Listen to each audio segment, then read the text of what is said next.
Stephen Abe Smith reveals why he feels like a damn fool for voting for Kamala Harris in the presidential election. Stephen Abe Smith has admitted he feels like a damn fool for supporting Kamala Harris at the recent presidential election. The former vice president was beaten by Donald Trump in November after replacing Joe Biden as the Democratic candidate. Harris did not face any competition en route to receiving the nomination, 4 years after a disastrous campaign that saw her drop out of the 2020 race before the Iowa caucuses. During an appearance on Real Time with Bill Maher, Smith shocked fans with a blunt verdict on why Trump earned a second term in the White House. The ESPN star, who has previously teased a possible run for the presidency, revealed how he truly feels having cast his vote for Harris. Kamala Harris, who didn't resonate during the primaries in 2020, couldn't even get to Iowa, suddenly is the Democratic nominee, he said. Then you roll up to the convention in Chicago, and everybody is like, she's a rock star. So it's like, how'd that happen? Smith added.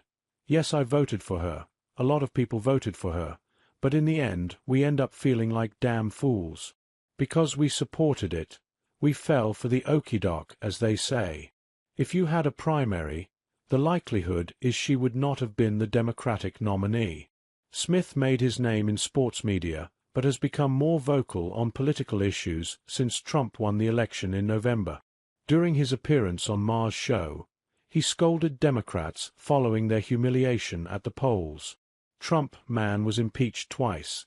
He was convicted on 34 felony counts, and the American people still said he's closer to normal than what we see on the left. Why? Because when you talk about the transgender community, for example, and you're talking about issues that pertain to less than 1% of the population, the Democratic Party came across as if that was more of a priority than other issues. So when he shows up on week 1 on Capitol Hill, he says this is what we're going to do through an executive order, even though it's going to be shot down through the courts, Smith said. But he's saying I kept my promise. Then you turn around and look at the left, and you say what promises did you keep? What voter out there can look at the Democratic Party and say there's a voice for us, somebody who speaks for us, that goes up on Capitol Hill and fights the fights that we want them fighting on our behalf? They didn't do that, and that's why their behinds are home, and that man is back in the White House. He's doing what he said he was going to do. He promised you he was going to do these things, and he walked into office, and that's exactly what he's doing.